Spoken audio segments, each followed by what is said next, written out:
बोला श्री कृष्ण भगवान की जय हो। श्रीमद् भागवत महापुराण की जय। श्रीमद् भागवत महापुराण में दूसरा अध्याय भगवान श्री हरि का देवकी के गर्भ में प्रवेश। श्री सुखदेव जी ने कहा, परीक्षित, कंस एक तो स्वयं बड़ा बली था, दूसरे उस मगध सम्राट जरासंध की सहायता और मित्रता प्राप्त थी। कितने ही असुर और कुरु राजाओं के साथ उसकी मित्रता थी। उनमें प्रलयवंशूर, प्रबलासुर, वाकासुर, चारुण, मुष्टिक, तीर्णावर्त, आघासुर, अरिष्टासुर, द्रविड़, पूतना, कैसी और तेनुक प्रमुख थे। यह सभी अत्यंत बलशाली थे। बाणासुर और भौमासुर भी उनके सहायक थे। उन्हें साथ लेकर वह यदुवंशियों पर बड़ा अत्याचार किया करता था, जिसके कारण वह वहां से भागकर इधर उधर दूसरे प्रदेशों में जा बसे थे। राजन, कंस ने एक एक करके देवकी के 6 बालकों को मार डाला। 7वें गर्भ के रूप में शेष जी भगवान के अंश रूप में आ गए। एक ओर देवकी को हर्ष हुआ तो दूसरी ओर कंस द्वारा उसके मारे जाने का भय भी सताने लगा। तब विश्व आत्मा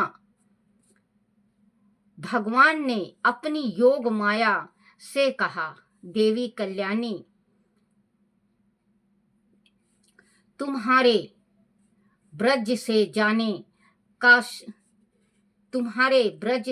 ब्रज में जाने का समय आ गया है। वह प्रदेश ग्वालों और गौओं से सुशोभित है। वहां नंद बाबा के गोकुल में वासुदेव जी की पत्नी रोहिणी गुप्त रूप से निवास करती है। इस समय मेरा शेष रूपी अंश देवकी के गर्भ में शीतल है। तुम उसे वहां से निकाल कर रोहिणी के गर्भ में रख दो। बताऊं बच्चों, देखो, पहले का जो जमाना था वो सत्य का था। देवकी के ये जो शेषनाग के अवतार बलराम जी थे, तो ये देवकी के ही गर्भ में आए थे। देवकी के ही गर्भ में 7 महीना तक रहे थे। लेकिन भगवान विष्णु ने योग माया को भेजा कि तुम जाओ और उनके गर्भ से निकाल के तुम रोहिणी के गर्भ में स्थिर कर दो। तो 2 गर्भ का बच्चा हुआ बच्चों, देवकी का भी है और रोहिणी का भी है। अब ये जमाना नहीं रहा बच्चों कि किसी का गर्भ का बच्चा किसी के गर्भ में डाल दो, ये नहीं होता। लेकिन भगवान जिस टाइम भगवान की मर्जी होती है ना, भगवान की मर्जी जिस टाइम होती है उस टाइम कहते हैं राई को पर्वत बनना पड़ता है, और पर्वत को राई। भगवान के बिना एक पत्ता नहीं हिलता। आपको भी पता होगा, हम रोते हैं अपने दुख को, हम अपने दुख को रोते हैं, बहुत रोते हैं। अब आप देवकी को देखो, उनके दिल पे क्या बीती होगी। जो चचेरा भाई था, सगा भाई नहीं था कंस। कल मैं पढ़ के सुनाई थी आपको, परसों ही वाला कल भी डाला था मैंने यूट्यूब में। तो बच्चों, इसमें स्पष्ट लिखा है कि चचेरा भाई चचे नहीं, सॉरी बच्चों, चचेरी बहन, ताऊ का लड़का था, ताऊ का लड़का था ये, और चाचे की लड़की थी देवकी। अब रहा है कुछ सिस्टम। पहले देखो उसकी इतनी हिम्मत थी कि चाचे की लड़की को कैद में करवा दिया और उसके 6 बच्चे को खत्म कर दिया। 7वां बच्चा ये शेषनाग हुए। शेषनाग भी जिस टाइम में श्री राम जी हुए बच्चों, तो लक्ष्मण छोटे थे, वो भी शेषनाग थे। तो भगवान से प्रार्थना किया लक्ष्मण ने श्री राम जी से, हे भ्राता श्री, मुझे कोई कार्य करने नहीं देते, आप मुझे कोई कार्य करने नहीं देते, मैं छोटा हूं, आप हमेशा यही कह देते हो तुम छोटे हो, मुझे करने दो, आप छोटे हो, मुझे करने दो। तो प्रभु अगर सृष्टि में कभी भी जन्म लें, शेषनाग ने कहा कि प्रभु सृष्टि में कभी भी जन्म लें तो मैं आपका बड़ा भाई बनूं, मैं आपका बड़ा भाई बनूं। तो उस टाइम में श्री राम जी ने वचन दिया था लक्ष्मण को, शेषनाग को, लक्ष्मण को वचन दिया था कि अब की अगर सृष्टि में जन्म लेंगे तो आप मेरा बड़ा भाई बनोगे। तो बलराम जी बड़े भाई बने, लेकिन जितना भी कार्य किए फिर भी कृष्ण भगवान ने ही किया। जितने को भी मारे वो कृष्ण भगवान ने मारे। बस एक बलराम ने गधे को, बाकासुर की कौन था बेटा, अभी आगे आएगा, तो वो गधा था, गधे को बलराम जी ने मारा था। लेकिन जितने भी राक्षस थे, राक्षस का जितना सफाया किया श्री कृष्ण भगवान जी ने किया। बलराम बड़े भाई बने और जो वचन दिया था वो भगवान ने निभाया भी। मैं वासुदेव जी की पत्नी रोहिणी आ गया है, वह प्रदेश ग्वालों और गौओं से सुशोभित है। वह नंद बाबा के गोकुल में वासुदेव जी की पत्नी रोहिणी गुप्त रूप से निवास करती है। इस समय मेरा शेष रूपी अंश देवकी के गर्भ में शीतल है, तुम उसे वहां से निकाल कर रोहिणी के गर्भ में रख दो। अब मैं अपने संपूर्ण ज्ञान और बल के साथ देवकी का पुत्र बनूंगा और तुम नंद बाबा की पत्नी यशोदा के गर्भ से जन्म लेना। पृथ्वी पर लोग तुम्हें अनेकों नामों से पुकार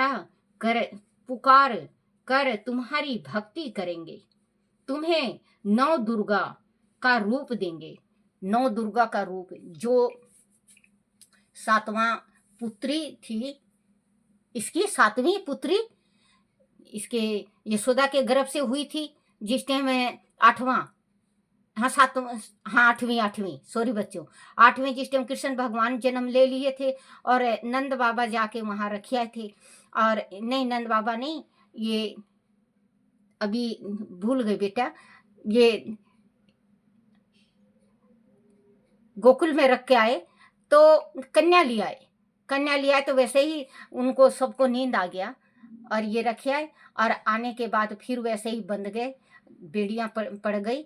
और जिस टाइम आया कंस, तो देवकी कहने लगी कि भैया मुझे तो बेटी हुई है, आप इसको छोड़ दो, बेटी किसी का क्या हत्या करेगी। बोले नहीं, लड़की भी मार सकती है मुझे। तो 8वीं थी ना, तो जैसे ही वो उसमें शिला में पटकने को हुए वैसे ही आकाश में उड़ गई, जो बिजली बनी है आज, जो दुर्गा 9 दुर्गा के नाम से भी पुकारी जाती हैं। तो उड़ गई और कहने लगी, बोले ए मूर्ख, तू मुझे क्या मारेगा, तुझे मारने वाला जन्म ले चुका है। गर्भ से जन्म लेना, पृथ्वी पर लोग तुम्हें अनेकों नामों से पुकारा करेंगे, तुम्हारी भक्ति करेंगे, तुम्हें 9 दुर्गा का रूप देंगे। भगवान का आदेश स्वीकार करके योग माया ने वैसा ही किया जैसा उन्होंने कहा था। योग माया ने जब देवकी का गर्भ ले जाकर रोहिणी के गर्भ में रख दिया, तो बच्चों पहले का सत्य मैं अभी फिर कह चुकी कि पहले सत्य था। अगर अब किसी के गर्भ में कोई रख दे और पति ना हो और पति जेल गया हो और उसको गर्भ रह जाए तो दुनिया कलंकी कहेगा। लेकिन भगवान का ये अंश थे शेषनाग, तो उनको उनके ऊपर भी लगा इल्जाम, तो उनके ऊपर भी लगा, लेकिन भगवान को पता था कि ये अंश इसका शेषनाग का है और देवकी का गर्भ से आया है। भगवान का आदेश स्वीकार करके योग माया ने वैसा ही किया जैसे उन्होंने कहा था। योग माया ने जब देवकी का गर्भ ले जाकर रोहिणी के गर्भ में रख दिया तो सभी ने बड़े दुख के साथ यही कहा कि देवकी का गर्भ पूरा होने से पहले ही गिर गया। उसके कुछ समय बाद भगवान अपनी संपूर्ण कलाओं के साथ वासुदेव जी के मन में जा बसे और गोकुल में योग माया नंद बाबा के मन में जा बसी। योग माया नंद बाबा के मन में जा बसी। भगवान के उस ज्योतिमय अंश को देवकी ने अपने गर्भ में ग्रहण किया और यशोदा ने योग माया के अंश को देवकी के गर्भ में ग्रहण करते ही कारागार में एक विचित्र प्रकाश की आभा प्रस्फुटित होने लगी। देवकी के मन का डर भी स्वयं ही समाप्त हो गया और उसका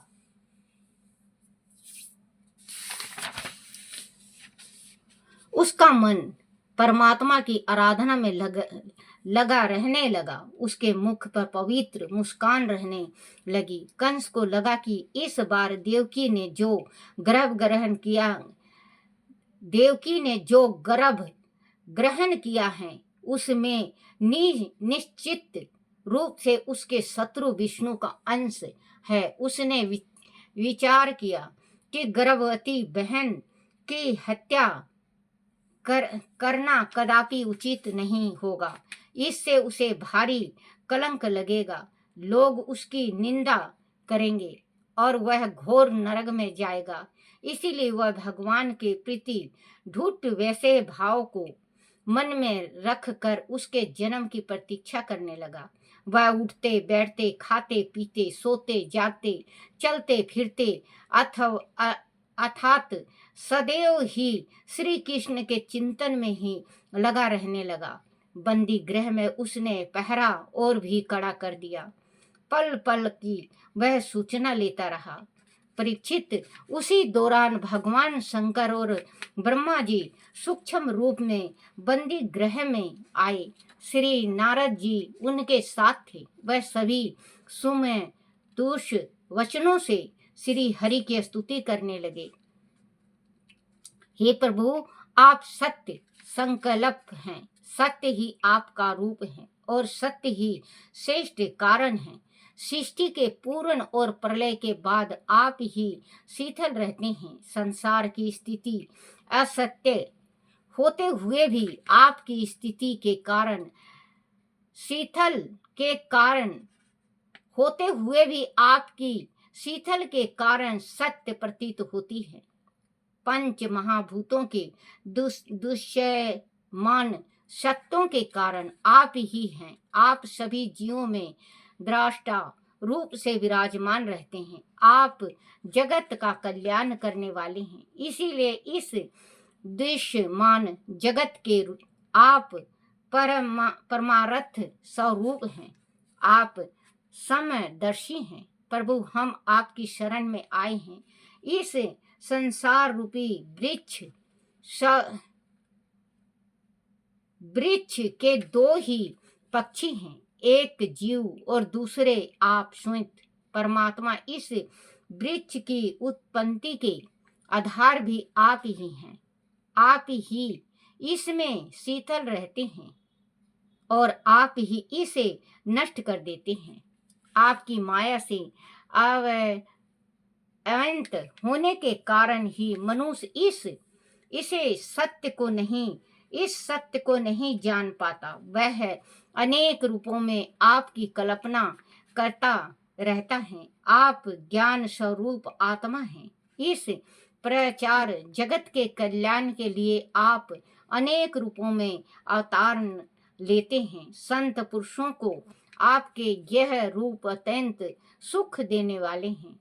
हे प्रभु, कुछ विरले लोग ही ऐसे होंगे जो समस्त पदार्थों और प्राणियों के आश्रय रूप आपके स्वरूप में पूर्ण एक ग्रहता के साथ चित्त लगा पाते हैं। हे परम प्रकाश स्वरूप प्रभु, आपके भक्त जाने सारे संसार के निष्कपट प्रेमी और सच्चे हितैषी होते हैं। वह स्वयं तो आपके चरण कमलों की नौका के सहारे इस भव सागर से पार उतरते ही हैं, दूसरे के लिए भी आपके चरण कमलों की सेवा के मार्ग खोल जाते हैं।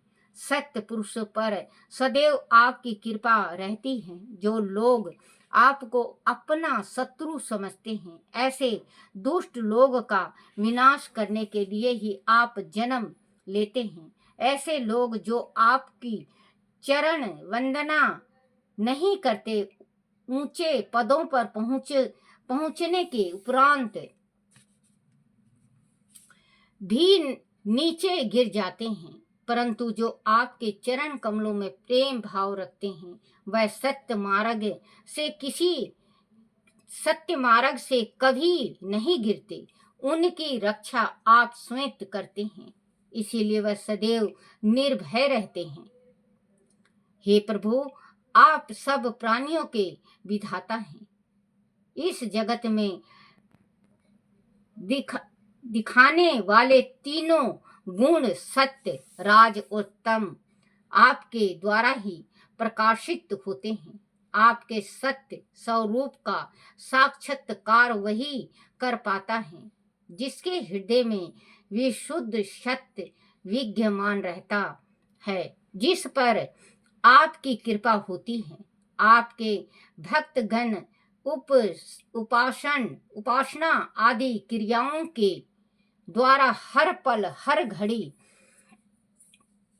आपके स्वरूप का साक्षात्कार करते हैं। जो पुरुष आपके मंगलमय नामों और रूपों का श्रवण कीर्तन स्मरण और ध्यान करता है, आपके चरण कमलों की सेवा में ही सदैव अपना चित्त लगाए रहता है, उसे फिर जन्म मृत्यु के संसार रूपी चक्र में नहीं फंसना पड़ता। वह तो आपकी दीप्त ज्योति में ही लीन हो जाता है।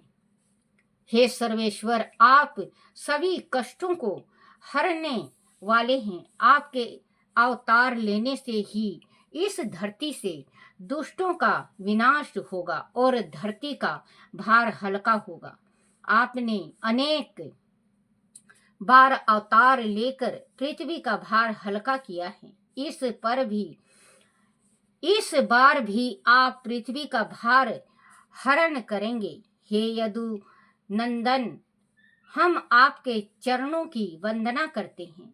ऐसा कहकर देवकी को आशीष देकर वह सभी वहां से प्रस्थान कर गए। देवकी का मन अत्यधिक उत्साह से भर गया।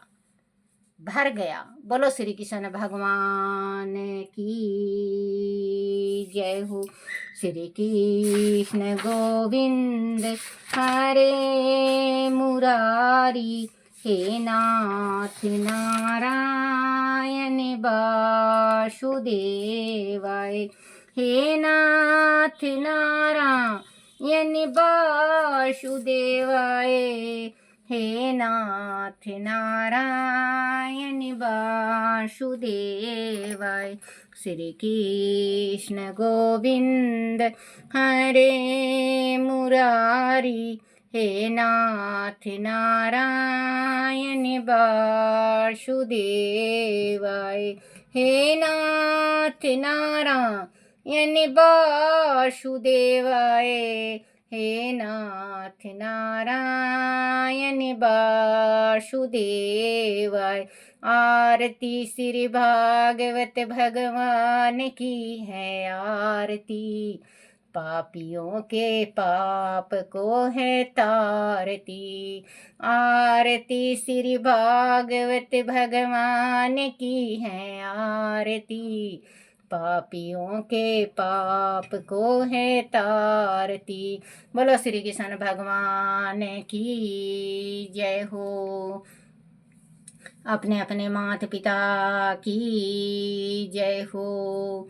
अपने अपने गुरुदेव महाराज की जय हो। श्रीमद् भागवत महापुराण की जय।